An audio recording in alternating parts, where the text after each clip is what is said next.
हे वत्स, मैं तुम्हारी घोर तपस्या से अति प्रसन्न हूं, अतः जो चाहो वो वर मांग लो। प्रभु, आप मुझे अमर होने का वरदान दीजिए, जिससे मेरी कभी मृत्यु ना हो सके।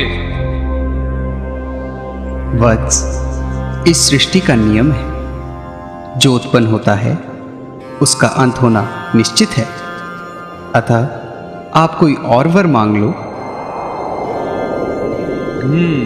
प्रभु, फिर आप मुझे 1000 कवच कुंडल प्रदान करें, और मेरे एक कवच को वो ही तोड़ सके जो 10,000 वर्ष तपस्या करके अपार शक्ति का मालिक हो। तथास्तु, हम तुम्हें ये कवच प्रदान करते हैं।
तपधारी, अपनी तपस्या बंद कर, वरना मौत के घाट उतार दिया जाएगा।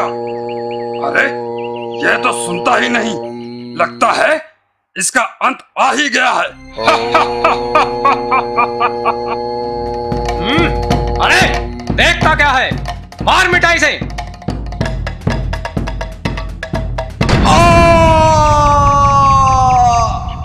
लगता है अब ये मर गया।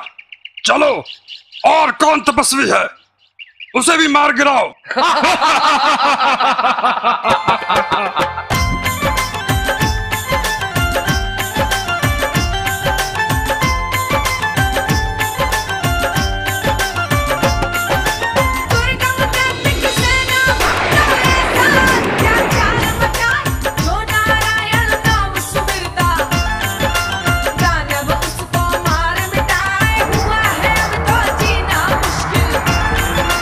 ऋषि मुनि सारे घबराए, स्वर्ग लोक में हलचल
प्रभु।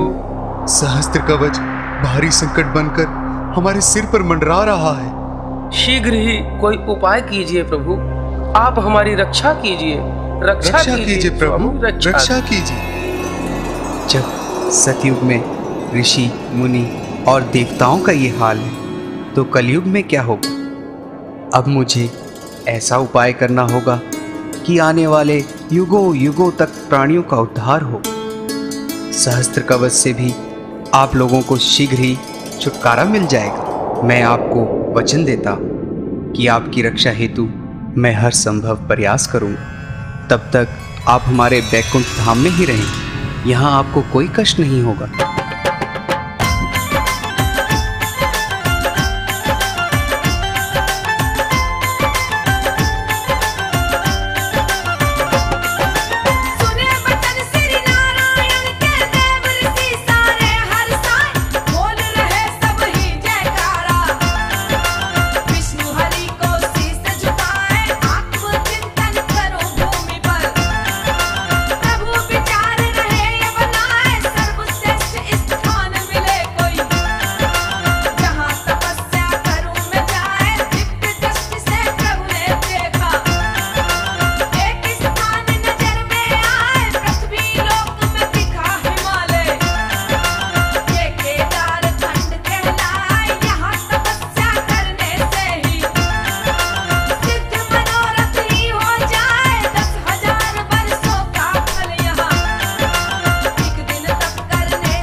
प्रभु, ये बालक ना जाने किसका होगा जो अपनी माँ के बिना व्याकुलता से रो रहा है। जाने कौन आपके गणों में से इस बालक को उठा के ले आया है। हे प्रभु, अगर आपकी आज्ञा हो तो उस बालक को मैं ले आऊं। रहने दो पार्वती, जिसका बालक होगा वो स्वयं आकर उसे ले जाएगा। तुम क्यों व्यर्थ चिंता करती हो? नहीं प्रभु, मैं भी माँ हूँ और माँ हो के भला इस बच्चे का तो कैसे देख पाऊंगी। मैं तो इस बालक को लेकर अवश्य ही आऊंगी प्रभु। आप मुझे आज्ञा दे दे प्रभु। ठीक है, तुम नहीं मानती तो ले आओ।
देखो गौरा, तुम इस बालक को अपनी कुटिया में रख तो रही हो, पर बाद में पछताना नहीं। इसमें पछताने की क्या बात है प्रभु? यह तो अबोध बालक है, इसे अपने पास रखने में हर्ज ही क्या है? अच्छा, अब स्नान ध्यान को देर हो रही है। अगर तुम्हारा ये बालक सो गया हो तो स्नान ध्यान करने चलें? हाँ हाँ चलिए नाथ, बालक तो गहरी नींद में सो रहा है।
हे माता, जन कल्याण के लिए मुझे ये स्थान चाहिए।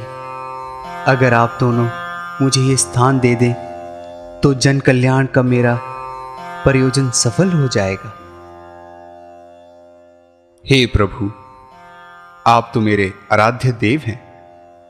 जन कल्याण की खातिर आप अगर ये स्थान मांग रहे हैं तो इससे अच्छी हर्ष की बात और क्या हो सकती है।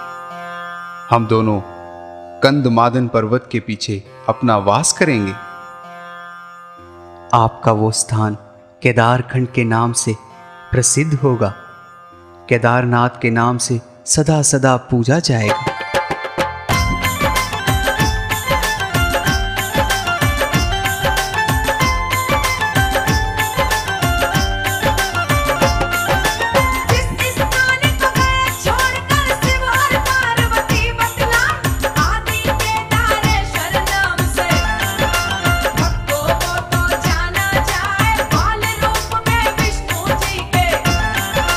अभी भी पद चिन्ह वहां दिखाए, पहले याद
देव ऋषि नारद जी, ये व्याकुलता की ही तो बात है। देव ऋषि जी, देखो ना, श्री नारायण के बिना शेष शैया खाली पड़ी है और नारायण जी का कहीं पता नहीं है।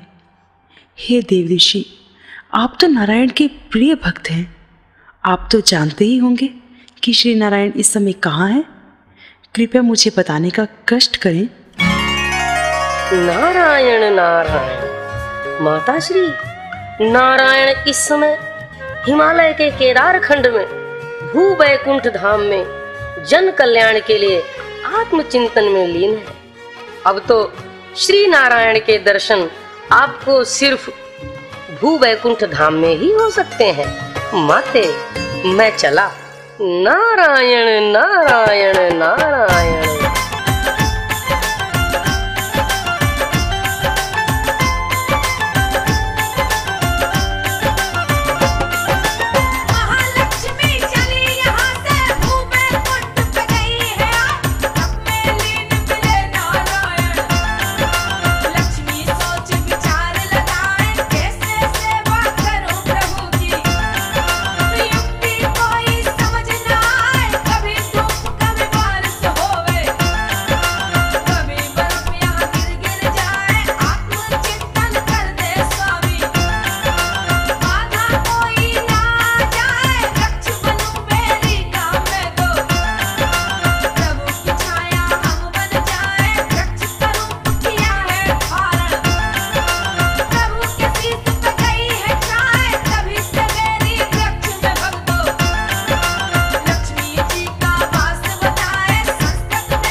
प्रभु, जो तीनों लोकों के स्वामी हैं और मैं उनकी ही अर्धांगिनी हूँ, इससे बड़ा सौभाग्य मेरे लिए क्या हो सकता है।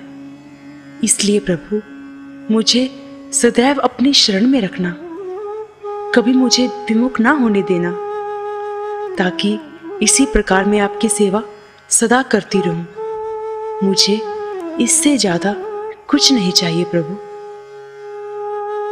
हे देवी, तुमने बेरी का वृक्ष बनकर मेरी सदैव ही पूजा की। मैं तुम्हें ये वरदान देता हूँ कि युगों युगों तक इस स्थान पर, जब तक सूर्य, चंद्र, पृथ्वी और आकाश रहेंगे, यहाँ मेरा स्थान बद्री नारायण के नाम से विख्यात होगा। मेरे नाम से पहले जो भक्त आपका नाम यानी लक्ष्मी नारायण के नाम से मुझे पुकारेगा, उसके सारे कार्य पूर्ण होंगे।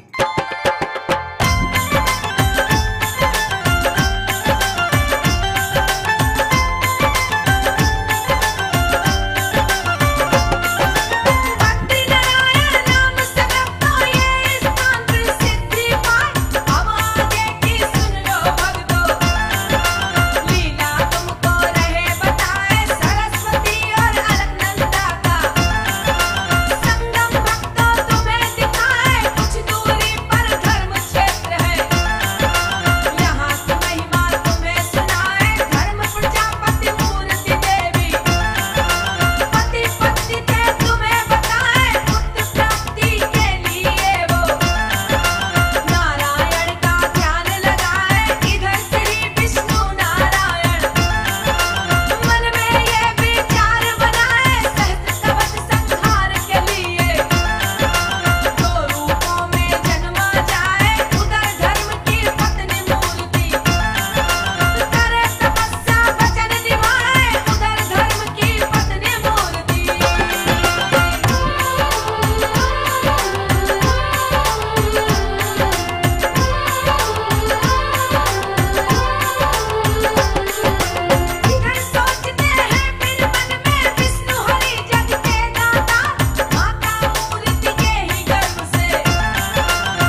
हे प्रभु, मुझे आपके जैसा ही पुत्र चाहिए। माता, तेरे एक नहीं 2 पुत्र होंगे, नर और नारायण, जो तपस्या करके संपूर्ण जगत का कल्याण करेंगे और सनातन धर्म की स्थापना करके भारत खंड के इष्ट रूप में विख्यात होंगे। हे प्रभु, आपकी वाणी सुनकर मैं धन्य हो गई। जय श्री बद्री नारायण की।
इतनी घोर तपस्या कौन कर रहा है जिससे हमारा सिंहासन हिला जा रहा है?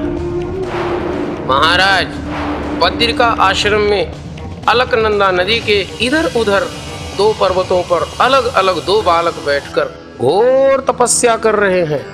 कहीं ये अपने तप के बल से आपका सिंहासन ना छीन ले महाराज, क्योंकि अलकनंदा नदी के किनारे बैठे हैं ये दोनों।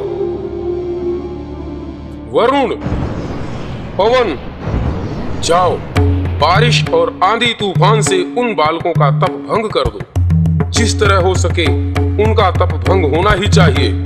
सुंदर सुंदर अप्सराएं ले जाओ और उन्हें मोहित करो, मगर इससे पहले मैं वहां जाकर देखता हूँ।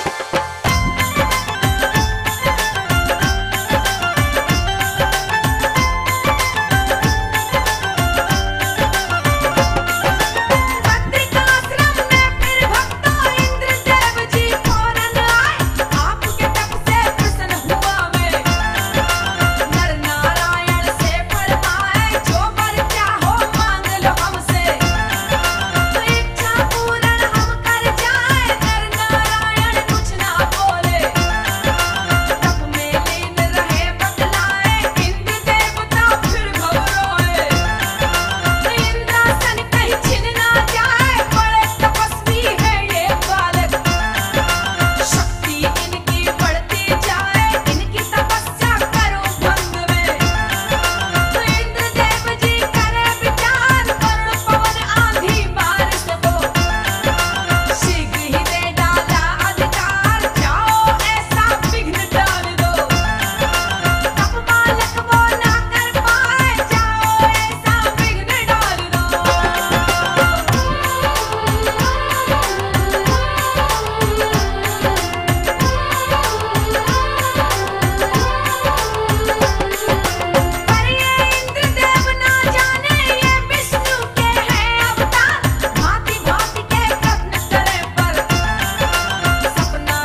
हे प्रभु, हमें क्षमा कर दीजिए। हमने आपकी तपस्या भंग की है, परंतु इसमें हमारा तनिक भी दोष नहीं है।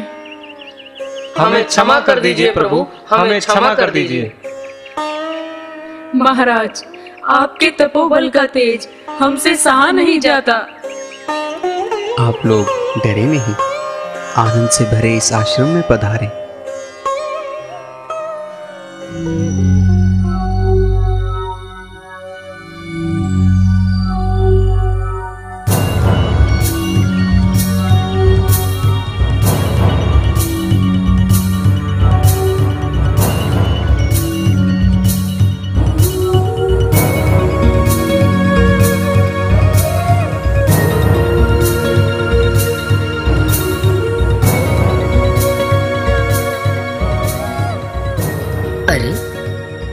कौन सुंदरी है ये, जिसके तेज से सारा बद्री का आश्रम प्रकाशमान हो गया? मैंने आप लोगों को क्षमा किया। आप लोग मेरे स्थान पर आए हो, अतः जो चाहो वर मांग लो।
हे प्रभु नारायण जी, आप बड़े दयालु हैं।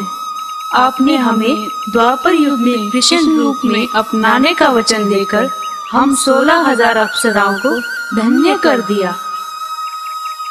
जो मेरे इस स्थान पर आता है उसे मैं कभी निराश नहीं लौटाता। अब आप आनंद पूर्वक स्वर्ग में जाओ और मेरी ओर से इस उर्वशी को देवराज इंद्र को उपहार में दे देना। मैं द्वापर में अवश्य ही श्री कृष्ण के अवतार रूप में आप सबका उद्धार करूंगा। जय हो बद्रीनारायण भगवान की जय हो।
अरे ये क्या, जब नारायण युद्ध करता है तो नर तप करने लगता है, जब नर युद्ध करता है तो नारायण तप करने लगता है।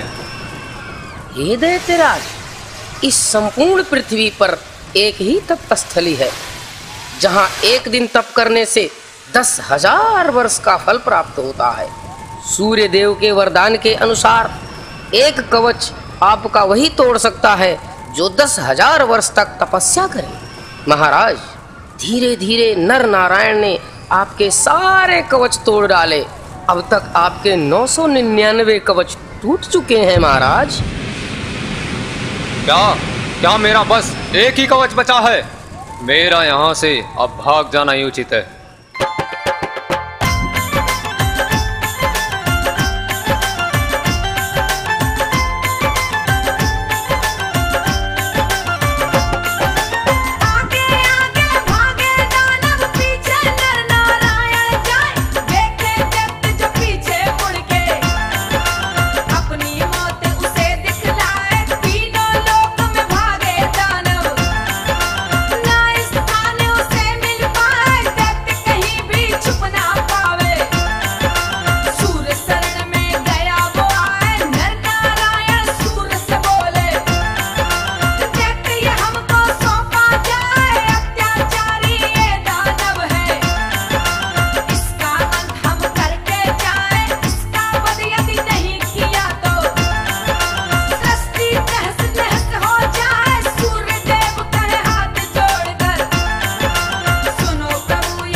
हे सूर्यदेव, सहस्त्रा कवच एक अत्याचारी दानव है। इसका वध करना जरूरी है, परंतु यह तुम्हारी शरण में है और शरणागत की रक्षा करना देवों का परम कर्तव्य है। परंतु तुम इस समय धर्म का पालन करो और द्वापर में कुंती के आह्वान पर इस सहस्त्रा कवच को कर्ण के रूप में उसकी गोद में सौंप देना। उसी समय मेरा कृष्ण अवतार होगा और नर अर्जुन होगा। इसकी मृत्यु अर्जुन के हाथों से होगी और मैं नारायण अर्जुन का सारथी बनकर उसके साथ रहूंगा। अब मैं बद्री का आश्रम जाता हूं। जय श्री नमो नारायण वासुदेवाय हरि।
हे देवताओं, कुछ समय बाद कलयुग आने वाला है, इसलिए मैं यहाँ साक्षात रूप में नहीं रह सकता।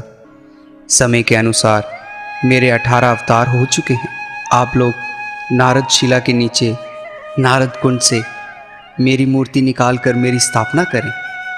उस मूर्ति के जो भी दर्शन करेगा उसे मेरे साक्षात दर्शन का फल प्राप्त होगा। जो इस धाम पर आएगा उसको मोक्ष की प्राप्ति होगी। मेरा वचन कभी खाली नहीं जाएगा। जय हो श्री नर नारायण भगवान की।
हे प्रभु, पांडव केदारनाथ आकर फिर कहाँ गए? पांचों पांडव केदारनाथ से बद्रीनाथ आए।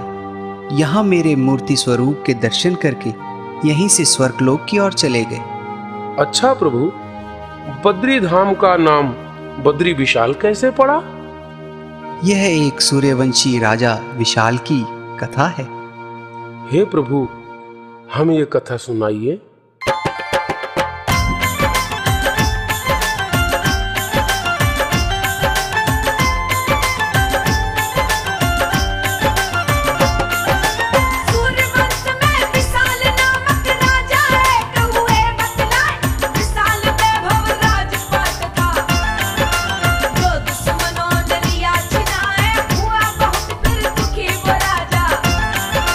नारायण की शरण में आए भक्त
राजन, तुम भूल कर रहे हो।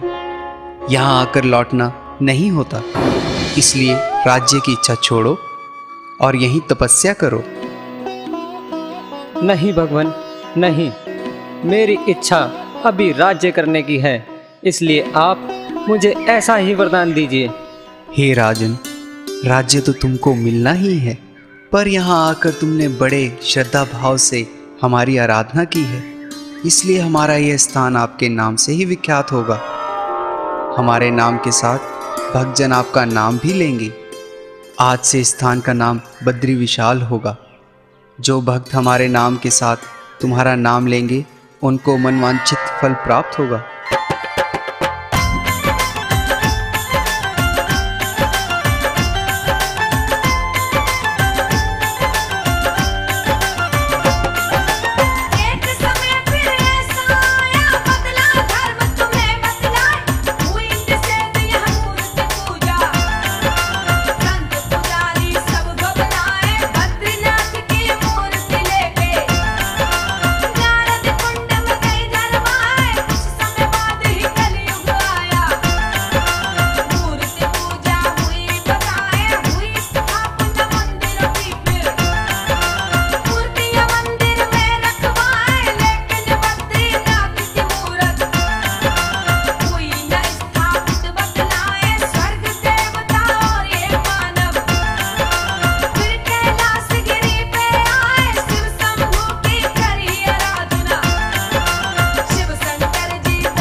हे नारद जी, आप तो समस्त लोकों में भ्रमण करते हैं। आप हमें बताएं कि श्री बद्री विशाल की पूजा पाठ का शुभ कार्य किसके द्वारा किया जाता है?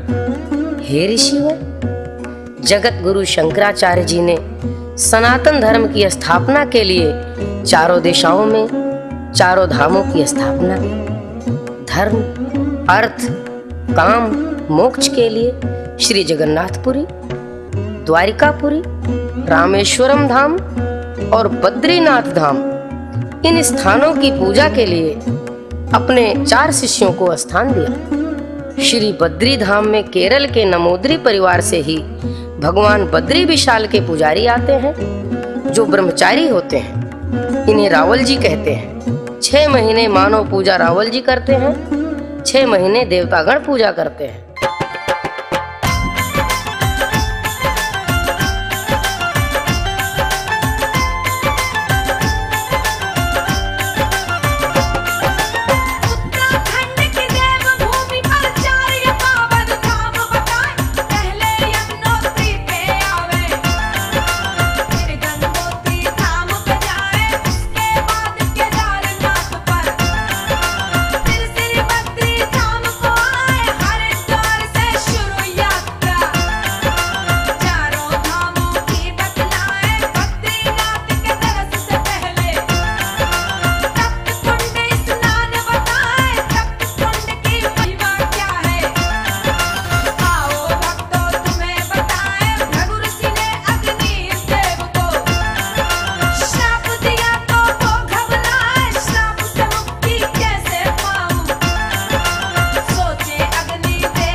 हे अग्निदेव, हम तुम्हारे तप से अति प्रसन्न हैं। अब तुम जो चाहो वर मांग लो। हे प्रभु, यदि आप मुझ पर प्रसन्न हैं तो आप मुझे सर्वभक्षी होने के श्राप से मुक्त कीजिए प्रभु। हे वत्स, तुम्हारा सर्वभक्षी होने का श्राप तो इस क्षेत्र में आने और दर्शन मात्र से ही दूर हो गया है, किंतु अब तुम यहीं वास करो और यहाँ आने वाले यात्रियों को पाप मुक्त करो और हमारा आशीर्वाद प्राप्त करो।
हे पुत्र, जब मैं बद्री का आश्रम आया तो मैं ब्रह्म हत्या से मुक्त हो गया तथा वो कपाल भी मेरे हाथ से छूट गया और वो अलकनंदा के समीप जा गिरा। तब से मैं भी यहाँ वास करने लगा। हे पिताश्री, आदि केदार का महात्म्य क्या है? पुत्र, मैं बद्री क्षेत्र में अपनी संपूर्ण कलाओं के साथ विद्यमान हूँ। यहाँ मेरे विग्रह लिंग रूप में 15 कलाएं विद्यमान हैं। श्री केदार लिंग के दर्शन करने से तथा पूजा करने से कोटि कोटि जन्मों के पापों से मानव मुक्त हो जाता है। बद्रीनाथ के दर्शन से पहले केदारनाथ के दर्शन करना जरूरी है। ऐसा ना करने पर बद्रीनाथ के दर्शन पूर्ण नहीं होते।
अच्छा ऋषिवर, नारद शिला के दर्शन के अलावा और कौन से तीर्थ स्थल हैं बद्री धाम में? बद्री का आश्रम में 5 शिलाएं मुख्य हैं। नारद शिला, नरसिंह शिला, वाराही शिला, गरुड़ शिला, मार्कंडेय शिला। इन 5 शिलाओं के अलावा 5 प्रयाग भी हैं, जिनके नाम इस प्रकार हैं। पहला देव प्रयाग, दूसरा रुद्र प्रयाग, तीसरा कर्ण प्रयाग, चौथा नंद प्रयाग, 5वां विष्णु प्रयाग के दर्शन मात्र से ही सभी कष्ट दूर हो जाते हैं। इन सभी प्रयागों पर भगवान विष्णु जी की अपार कृपा है और जितनी पावन शिलाएं यहाँ पर हैं, सभी को भगवान बद्री विशाल का वरदान प्राप्त है। यहाँ के दर्शन करने से मनवांछित फल प्राप्त होता है।